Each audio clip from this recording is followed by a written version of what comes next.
You are all doing well. Let us see July 3rd Indian Express news articles. First article that we are moving into is related to parties, judges, media can get fund from kin abroad without prosecution fear. With the Ministry of Home Affairs effecting changes in the Foreign Contribution Regulation Act, that is FCRA, and its rules through two gazette notification. Friday night, political parties, legislature member, election candidates, judges, government servants, journalists, media houses, among others, all barred from receiving foreign contributions, will no longer be prosecuted if they receive foreign contribution. Uh, they, they, they receive foreign contribution from relatives abroad and fail to intimidate to the government within 90 days. The amended rules makes this compoundable offense, and the recipients will be required to pay 5% of foreign contribution received earlier. Such an offense would entitle prosecution in a court of law. The other key changes are exemption from intimidation to government for contribution less than 10 lakhs. The earlier limit was 1 lakh received from the relatives abroad.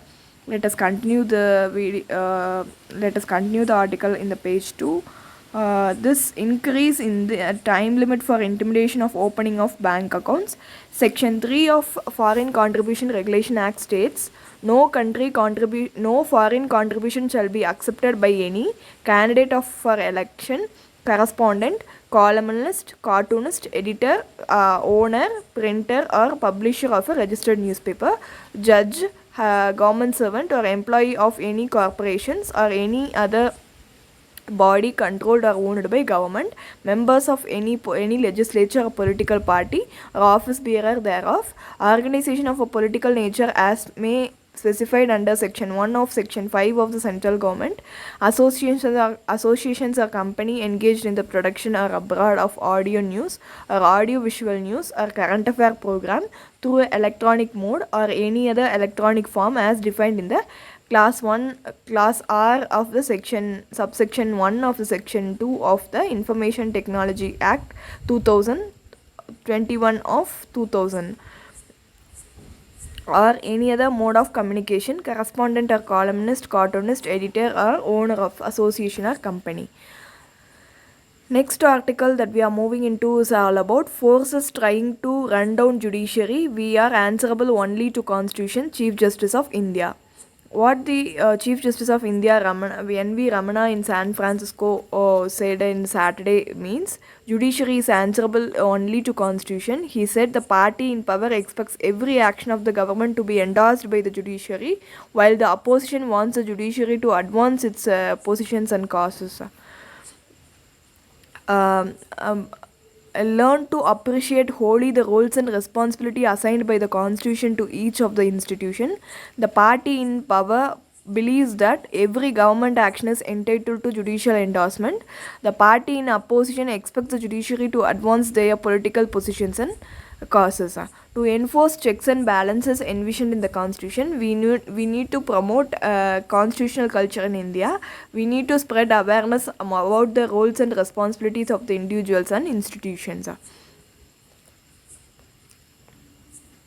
This principle of inclusivity is universal. It needs to be honored everywhere in the world, including in India. We need to focus on issues that unite us, not those that divide us. In 21st century, we cannot allow petty, narrow, divisive issues to dictate humans and social relationship, he said. Okay. Next article that we are moving into is related to biggest problem is our dependence on imported energy, which is 4% of our GDP. This article talks about as economies have opened up, supply is responding, but demand has gone up well in advance. That created inflation exacerbated by what we call supply chain bullwhips. Instead of having enough inventory, you started saying, I don't want to lose production, so let me order some more.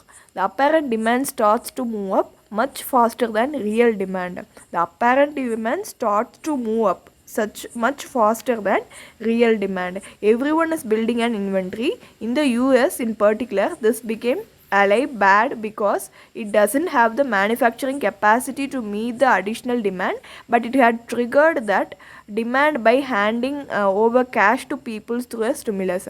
The demand went over to China, Japan, India, Bangladesh when the goods started hitting the US ports. In February 2022, Russia-Ukraine conflict started.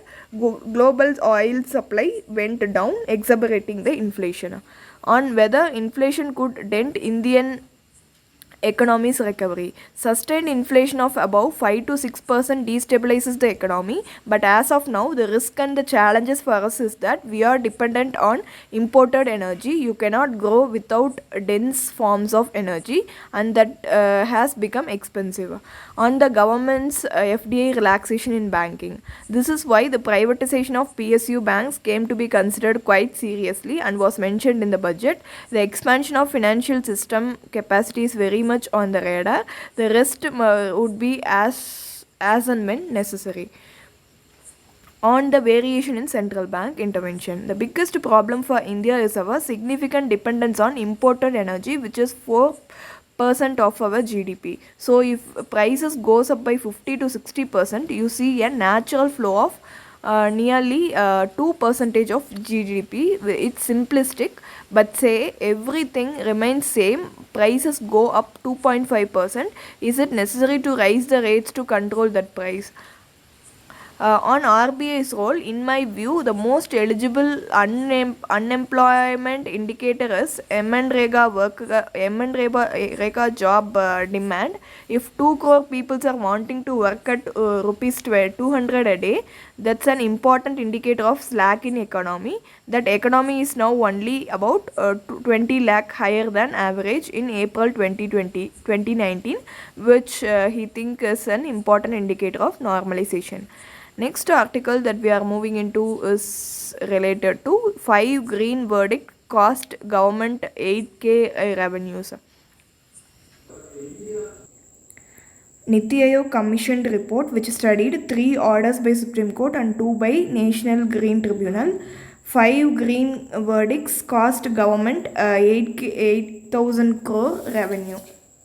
This article talks about government lost revenue worth 8,000 crore from mid 2018 to mid 2021. At least 75,000 people were adversely impacted, with around 60,000 workers losing their job due to 5 major environmental related judgments passed by Supreme Court and NGT, that is National Green Tribunal.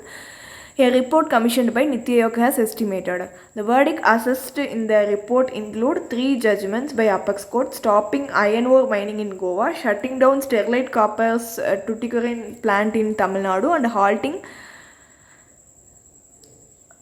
halting consultation of Mopa Airport in Goa, and two from NGT and sand mining ban case, and halt on construction activities in Delhi's national capital region. According to the report title, Economic Impact of Select Decisions of the Supreme Court and National Green Tribunal of India, in the aftermath of 5 verdict, the industry lost close to 15,000 crore in revenues. The order also directed mining companies to stop all mining operation until they obtained new environmental clearances and leases. Next, the judiciary needs to be equipped well to balance the economic and ecological interest of the country, the report recommended.